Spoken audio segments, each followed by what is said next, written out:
Eagle New York sports fans, what's up guys? Ramadan is finally over, so the demons are ready to come out. Now I'm playing with y'all. Welcome back to another edition of New York or Nothing. Let's dive right into what happened yesterday with the New York sports teams. The Yankees played, the Knicks played, and it's back to the law of balancing out, you know. Yankees win, Knicks lose. What a tough one, but it's okay. I'm here for you guys. I'm here to console you guys. I'm here to tell you everything's gonna be okay. Let's dive right into it. Let's start a little bit with the easier stuff. Let's talk about the Yankees. So the Yankees finally were able to edge out the Tampa Bay Rays. A great start for the series for them. They got Garrett Cole pitching today, so hoping to close out the series. It's been a real long time since the Yankees were able to close out a series against the World Series runner-up, the Tampa Bay Rays. Really good to see the start come from an Aaron Judge home run. First pitch, just knocked it out of the park. Statement piece for him. It's been really tough to see him have a slow start while Giancarlo has been really going off. So love to see what we got from Aaron Judge. Now that we got that exciting stuff out of the way, let's talk a little bit about that heartbreaking loss that the Knicks faced at the hands of the LA Lakers. I want to start and preface this by saying the Knicks went 3-3 in their tough whole little road trip. So they ended up getting 3 games and losing out 3 games. And honestly, man, I think any Knicks fan, if you asked them before this road trip, would have signed up for the same exact thing. It's nothing to be ashamed of. It was the last game of a 6-game road stretch, and we played up against a really hungry Lakers team. It was a tough loss nonetheless. Definitely understand why it was one of the most disappointing losses of the season. It's nothing to be too worried about. It's not like a implosion of a loss. I'm gonna highlight some key reasons why we lost that game, but in general, man, let's start by just talking about the Lakers and their defense.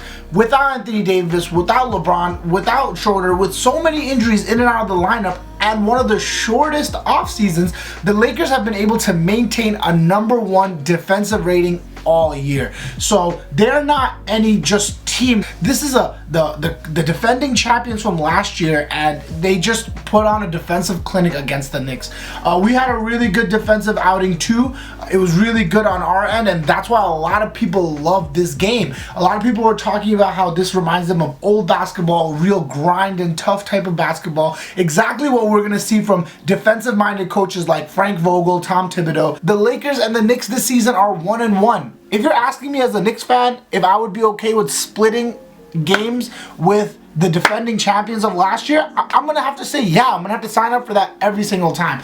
The Lakers defense showed up. They're not any joke. In terms of the loss, I would attribute it a lot to turnovers and just poor offense in general. Defensively, we were there for most of the game, but sometimes on offense we just couldn't get it to click, and that's gonna happen in a game where RJ and Reggie Bullock combined for 1 for 12 from 3. Reggie Bullock being the only one who made a 3 between the two. It was just a tough game from the starters who aren't named Julius Randle. Besides Julius Randle, the rest of the starters went 6 for 28. You're just not gonna win a basketball game like that. AD was draped all over Randle, but he was still making things work all game. So when Randle had those turnovers, I just couldn't get upset. Like, Randle and D Rose were definitely part of the reason that we lost this game, but they were also the reason we were in this game. So I just can't complain about that. These guys were gassed, they were tired, and it's bound to happen. Randle with some really, really poor turnovers. The thing is, he's also the guy who was making some big time shots to keep us in this game. So I can't put it all on him. Derrick Rose with the poor box out on Wesley Matthews to tie the game and take it into overtime. It is what it is. I mean, if you have Derrick Rose carrying the whole guard position basically because RJ's playing poorly, Reggie's playing poorly, Elfrid Payton is Elfrid Payton, he's not playing well, Alec Burks is out, Emmanuel Quickley's out.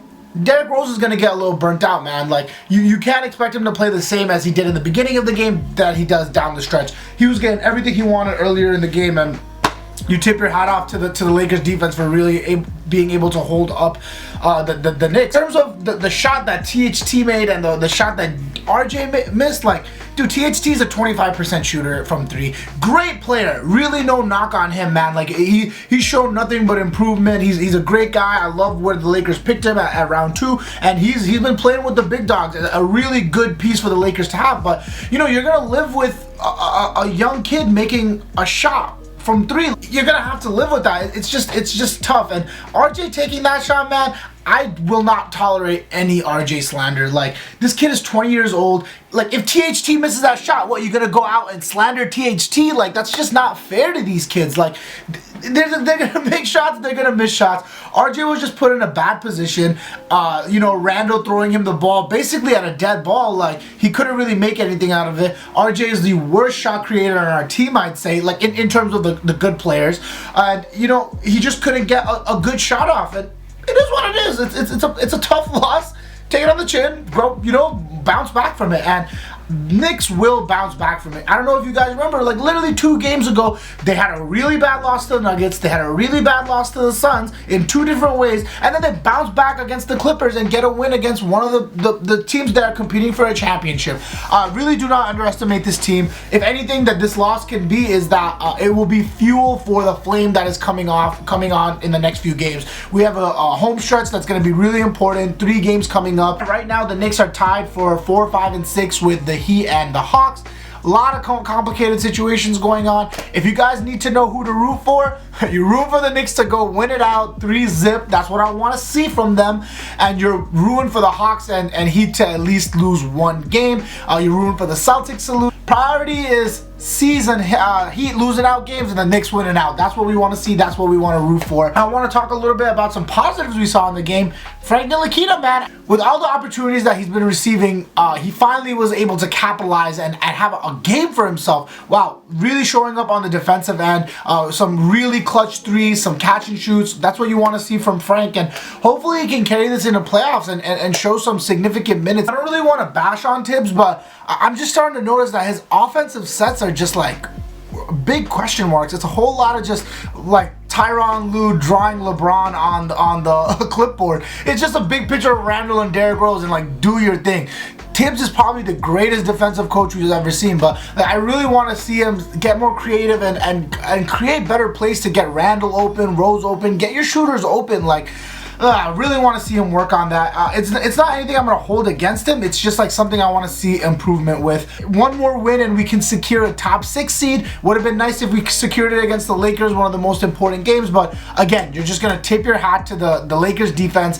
They had the best player on the floor in Anthony Davis, so even though Randle played a little bit better last night, taking tougher shots over the defensive prowess of Anthony Davis, in general, Anthony Davis is a superstar, one of the greatest two-way players in the NBA, and one of the toughest defensive assignments in terms of for Randle, because as a power forward, Anthony Davis is a one-of-a-kind unicorn type of player. So I want to spin it into a positive. I really don't want Knicks fans to panic and get freaked out. It's a tough loss, and I will probably put it in one of our top 5 losses, but just nothing to worry about. We have 3 more games to close out the season, and I'm very confident in this team. Let me know what your thoughts are on this Lakers-Knicks games. It was one of the most important Lakers-Knicks games that we've seen in a very long time. Hope you guys enjoyed it. If you guys like my content, if you guys like hearing about New York sports, make sure you guys are liking, commenting, and subscribing to my content. Before we get away, I just want to take a moment to talk a little bit about what's going on in the world and the importance of what's going on and being socially aware of what's happening in our world. There's a lot of people who are truly suffering and going through a lot while we're having like these very easy lives. So if you guys have a moment, please make sure you guys are donating to any funds or praying for the people who are suffering in Palestine. They really need our support right now, and while we're living these easy lives and they go through tough days every single day, I would really appreciate if you guys could support them. All I have to say is free Palestine. It's not about being Muslim, it's not about being an Arab, it's not about being from the Middle East, it's about being human. We are all connected with each other, and I just want everyone to spread love, spread peace in this planet, and hopefully we can all work towards a better tomorrow, a better day. With that note taken out of the way, I just want to say to all my Muslim followers, all of my Muslim subscribers, Eid Mubarak. I hope you get to enjoy Eid. Love you guys all, really appreciate you guys tuning in, and always will appreciate the support. I will see you guys soon. Peace.